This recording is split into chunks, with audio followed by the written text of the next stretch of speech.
Hello, everyone. In this presentation, I'm going to show you how to cite an article or any kind of literature in your research paper, your dissertation, or even your thesis. So the agenda is as follows. I'll show how to cite and to reference an article. I'm going to define, we're going to examine what plagiarism is all about. I'm going to emphasize on the importance of references. I'm going to differentiate between references and citations, references versus bibliography, and then we're going to examine some referencing styles. Why do we cite and reference? The ultimate or some of the reasons are as follows: to give credit to the works of other authors or original authors, and then to validate your arguments. You need to justify your arguments. That's why you cite in your research article or your essay or your thesis. Also, one other reason is to provide an opportunity for readers to further the basis of your work. For example, if I read your work, maybe I may be interested in reading more about the work. So I get the literature or the citations, then I trace it, search for it from their various sources, get it and read further about your work. And one other reason is to enable readers to establish the recentness of the information in your research. How recent is it? Is your work out of date or is it recent? And above all, is to avoid plagiarism. What then is plagiarism? Plagiarism is presenting, there are so many ways you can define plagiarism. It is like presenting another's individual's idea as if they were yours, okay? Or just copying and pasting text and images without saying where they come from, not showing when a quote is a quote. Like if you get a quote from an article, you have to actually use it as a quote. Not summarizing information without showing the original source. It's always important to show the original source. And then sometimes you may change a few words in a section of a text without acknowledging the original author. That is plagiarism. And of course, it is a very, very serious academic offense. Your coursework, thesis, article is likely to be rejected or penalized if you plagiarize. Editors and tutors, or editors of journal or to your university tutors will be very, very cross if you plagiarize.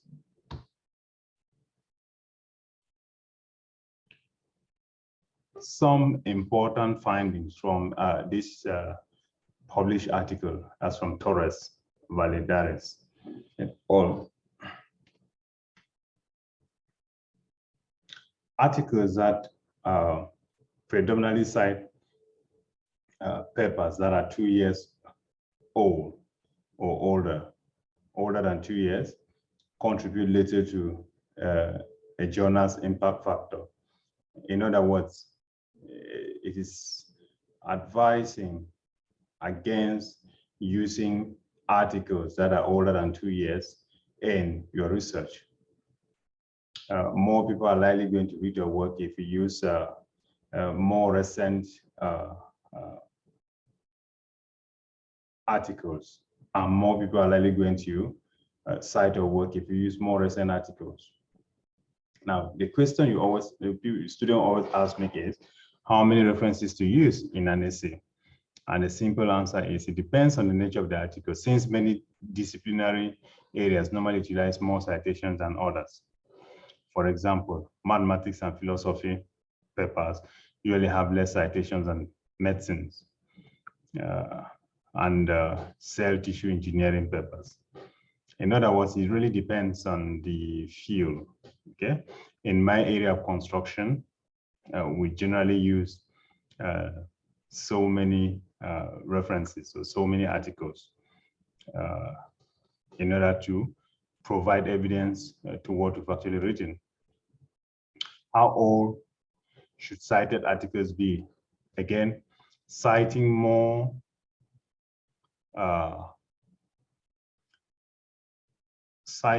improves the chances of people seeing your work, and citing recent papers makes it more likely that people who are active in the field will see the work.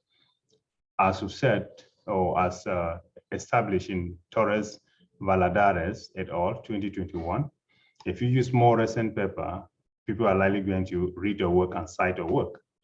So if you're writing a paper on the building information modeling, which is an emerging topic now, or digital twin, which is an emerging topic now, or digital construction technologies, you are writing on things like blockchains, drones, 3D printers, laser scanners, applications in construction, and then you're referencing articles of 1980s and 90s, is likely not going to be of any interest to any researcher in that field. So you need to use more recent papers. The terms reference and citation, or what I will specifically call InText citation, are often used to refer to the same thing, although a citation tends to mean the part of the text within your assignment or your research article where you acknowledge the source, while a reference usually refers to the full bibliographic information at the end. Now let's assume that that's an article there. Okay, that's a research article published by some journal. Now, all what you have there in that paragraph is what we call in-text citations. Okay, you have those citations there, Wang et al. Those are in-text citations, and then the list of articles there is included in the reference section. Okay, so the in-text citation is within the text, and then the list of articles, okay, providing proper references or identification details of the cited articles in the text is what we call, is supposed to be included in the references section. And the blue rectangle is the list of articles in the references section.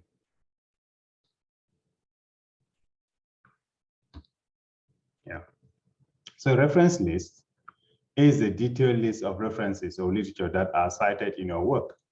A bibliography or literature is a detailed list of references cited in your work, plus some background readings or other material that you may have read, but not actually cited.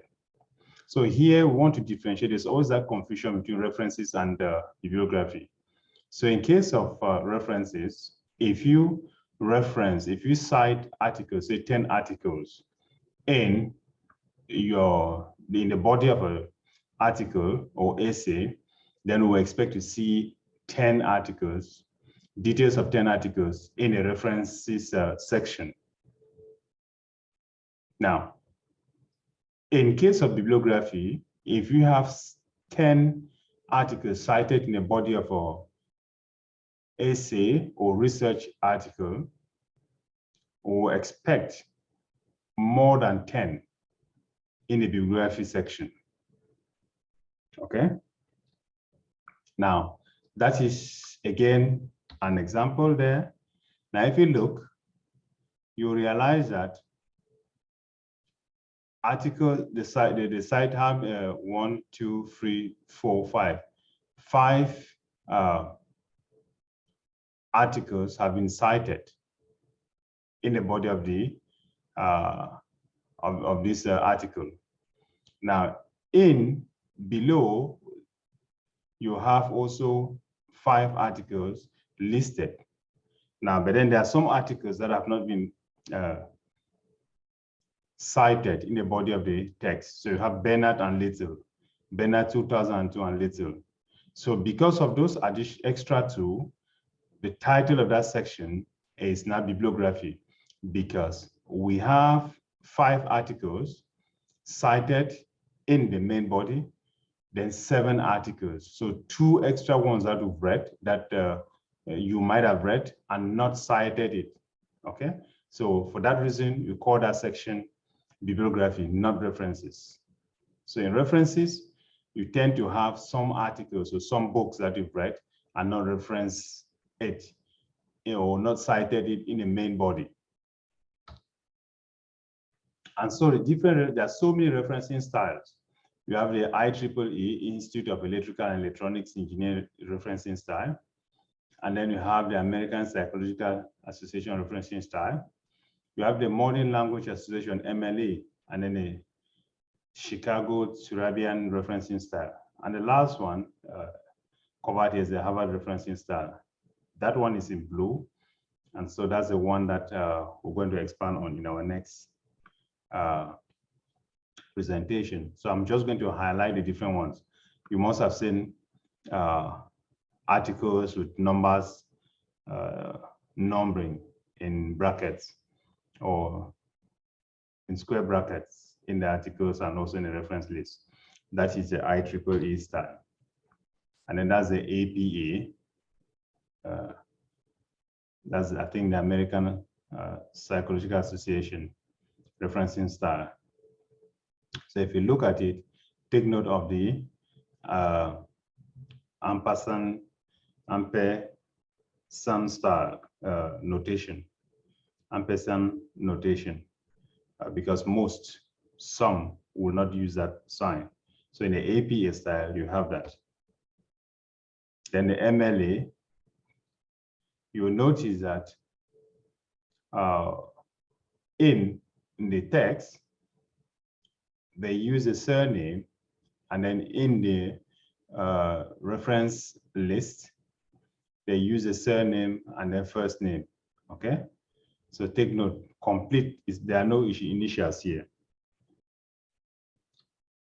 Okay, the same there for Brigham and Sally. So if you look on my right, on the book with 2 authors, you see Brigham Darren, E, and Sally, no.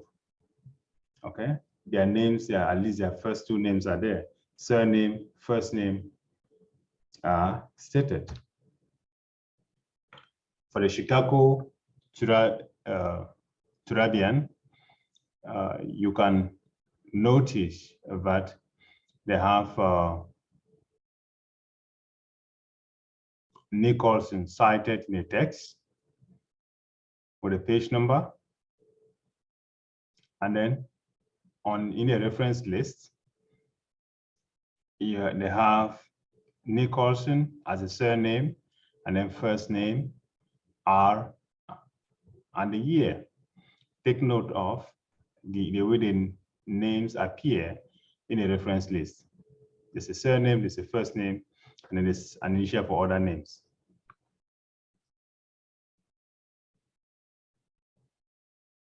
So you can see the InText citation, and then you see the reference, the name, the surname, the name, and then the year in the reference list. Okay. Now, our next presentation will focus on Harvard referencing style. Thank you.